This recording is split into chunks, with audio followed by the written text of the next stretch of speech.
Hey there, it's Lauren Foster with Be Happy First. Lauren Gabrielle Foster, Lauren G. Foster. I'll tell you the story about why that's important one of these days. But good morning. I have been meaning to share with you some of my morning rituals for a long time and found myself with some extra time this morning and decided that today would be a good day to do that. So first of all, some disclaimers. I'm going to be using fire.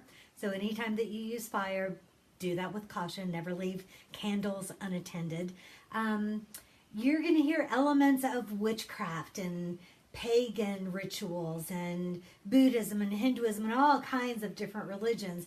I'm not an expert on any of them. I have just studied things and read the psychology of color, and I love candles and I love the idea of magic, and I just put together this ritual for myself because it was fun for me. It doesn't have any meaning outside of what I have decided that it means to me. And that's what your rituals should do for you as well. They should just be a way to get you centered, a way to get you focused on what it is that you want to be creating in your life and what you want to be paying attention to. So the final disclaimer is that you don't need any of this to have a powerful meditation practice. All you need is a few minutes to yourself and a comfortable place to sit, and you can develop an amazing daily ritual of getting to that still, quiet place that's deep inside of you and getting connected with your highest self and with your source and getting tapped into all of that positive energy that is yours for the taking. So, but that said, these are the fun tools that I like to use for my rituals, and a sample of the way my ritual looks these days. So I'll just start with, I always have a great journal that's beautiful, that has lines and things that are good for me to write in, because part of this morning intention setting process is to write down the things that are important to me that day and the things that I want to be that day and how I want to show up that day. So this is an important first step. I have a variety of different pens with all the different colors, and it's very much fun to choose a different color to write a different thought. So if I want to write something about how I have power to create in this world and I'm connected to the earth and being rooted, I might use a red pen for that. And if I want to think about being intuitive and connected with other human beings, I might use a purple pen for that. The same with being connected with divinity and bathed in white light. A pale purple pen might work for writing that. So I have those are for writing in my journal. I have a whole other set of pens for writing on my little sheet that I use each day that I'm going to get to next. So there's pens, there are, I have sand to go in my cauldron to help with putting out things that are on fire that you don't want to be on fire. My phone, there's a great app called Insight Timer, and I will write this in the description when the video is done, but this is it's a social media app where you are connected with other meditators all over the world. Plus, there are a lot of other resources there, like guided meditations and meditation music and yoga. And it's just really, really cool. So, Insight Timer meditation app. And then I have some pretend money. One of my wishes these days is to have 100,000 or so surprise money. And, wish for it, decree it, set it out into the universe and see what happens, what do you have to lose? And then a variety of different candles. I have wooden matches. These are the little sheets that I write my rituals on, or my intentions for the day. So we'll get to that in a minute. And then if you can see the altar itself, I say altar because this is not set up to worship anything. This is just for me. It's for fun and it's for entertainment. There are some rocks here. This amethyst was given to me by David G., my meditation teacher. I'm a certified meditation teacher, and the man who certified me is David G., and this was his gift at our training, which is awesome. These are some stones that are native to my area. They came actually from the mountain around me, so they're special to me in that way. And this is just I can't remember what it's called, labradorite or something like that. It's beautiful. It has also meaning, but I don't ever remember what it is. And then I have a full set of chakra stones. they came in a chakra kit. And I recently talked with an expert on this and found out the names of all of these, and I will investigate them further. But for the moment, they're just cool. They're just awesome for me to have. And then I also have a candle to represent each one of the chakras. There's a red one for the root chakra. There's an orange candle for the sacral chakra. There is a yellow, almost gone, candle for the solar plexus chakra. A green one for the heart, a blue of some kind that is for the third eye, or for the throat chakra, about communication and your voice, and indigo maybe, this is for the third eye chakra, and then this pale purple lilac color that represents your crown chakra, which indicates connection with infinite and connection with God. And so those are all really fun, just awesome things. I have a little incense burner that is, just really cool. And so, all right, so the way that I start the ritual is I will light some incense of, whatever color. I have a variety down here that, I just let the universe choose, whether I think now I have patchouli and sandalwood and honeysuckle. And I'm certain that those have meaning to someone, but to me they're just cool and they smell good, and maybe they're magic, maybe they're not. And so I will light the incense, and this candle happens to be brown at the moment, but this candle is standing in for tapping into my feminine energy. And we all have masculine energy and we all have feminine energy, so and they're both important. It's important to have a balance of the two. And then this candle is silver, and that represents my masculine energy, the part of me that's strong and gets things done and walks with great confidence, strives in the world, and that tangible feeling of, just being connected with the masculine side of myself. This is a candle dampener that we'll use at the end. This little candle is a lilac candle, and this is standing in for pure positive energy, and just kind of symbolizes allowing in everything that's good and positive and awesome, and banishing everything that is not, everything that is negative. Sometimes I will do a black candle, so that represents that we're burning away and getting rid of and shooing away any lingering bad energy that might be around to make room for the good energy.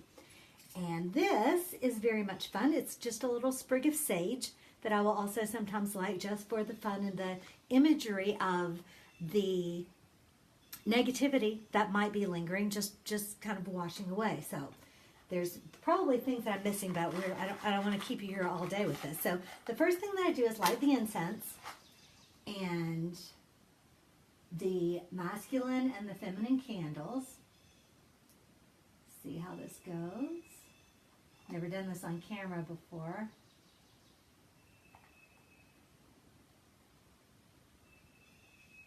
And then the general positive energy light as well. Okay, and the incense didn't quite light.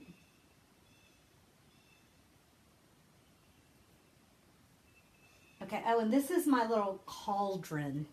It's an old little iron skillet that I had laying around. It's fireproof. It allows me to, just kind of play around with it. So that's what I use as my cauldron. Quotes again. All right, so from here on out, I will use a neat little long burning stick to light the other candles. But first, I always take one of these little pieces of paper, and these are just packing material that came from Amazon that I cut into squares, and then I'll write my intentions for the day. If I'm in a hurry, I might just write, I am rich, successful, beautiful, and slim. Whatever is the broad kind of picture of whatever it is that I want to accomplish for that day.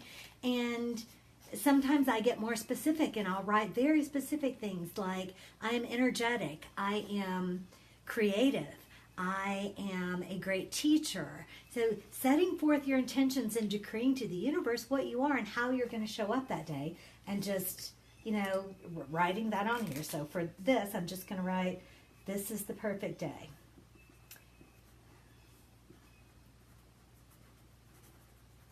Okay, and so then that goes in the cauldron with a little birthday candle. What I discovered about birthday candles is that they take about 20 minutes to burn down, and that is the perfect amount of time for my meditation. So I will put that in the cauldron.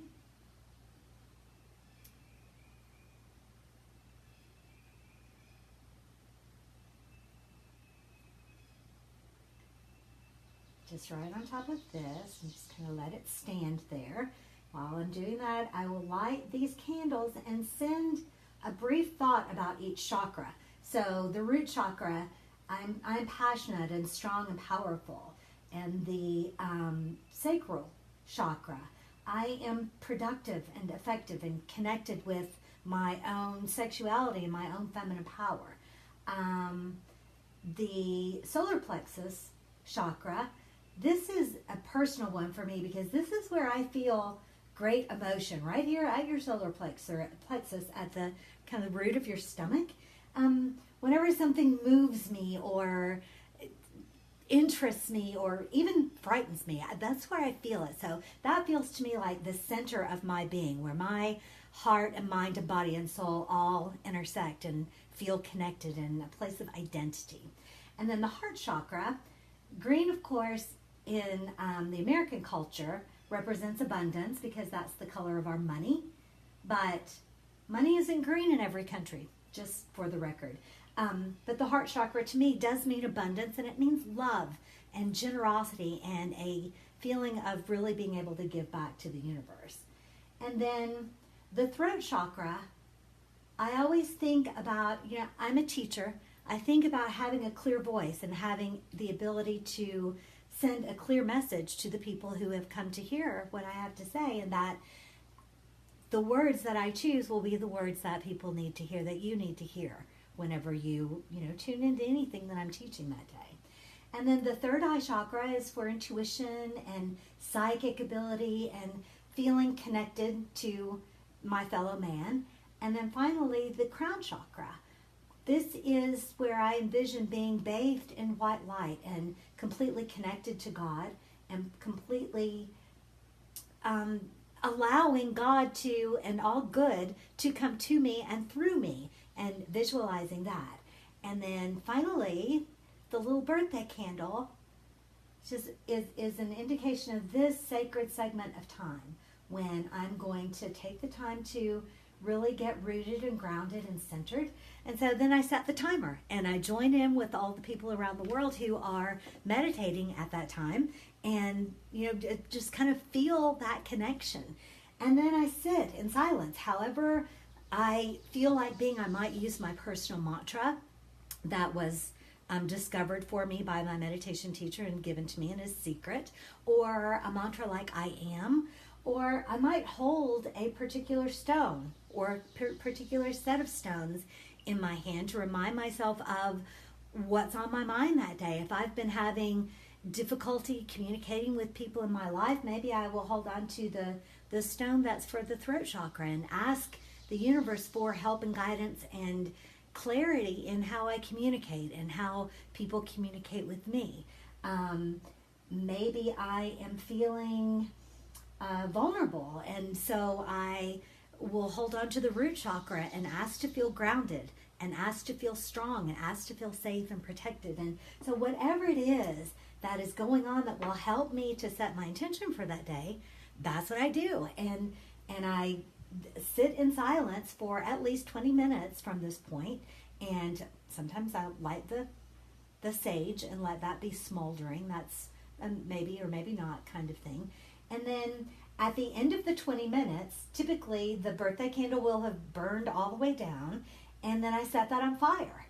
And I'm not sure if I can safely do that, but I don't want to wait 20 minutes for it to burn itself down. So, but that imagery is like the Native Americans a lot of times would light things on fire and be sending in the smoke the signal to the Great Spirit, the message that they wanted to send. So I like to envision that, and I like to think of this as like casting a spell. I've cast a spell for my day that's going to cause it to manifest in just this way. And, that puts a smile on my face and gets my day off to a great start. So take any of this that you can use that's fun for you, and let me know what your comments are. Let me know what your rituals are and what kind of meditation practice you have, or if you have challenges in learning to meditate, reach out to me. I'll send you some tips and techniques to get you started, and before you know it, you'll be a champion meditator, and you'll see things happening in your life that will astound you at every turn. So in the meantime, I look forward to seeing you, and remember that happiness is a choice and you get to choose to be happy first.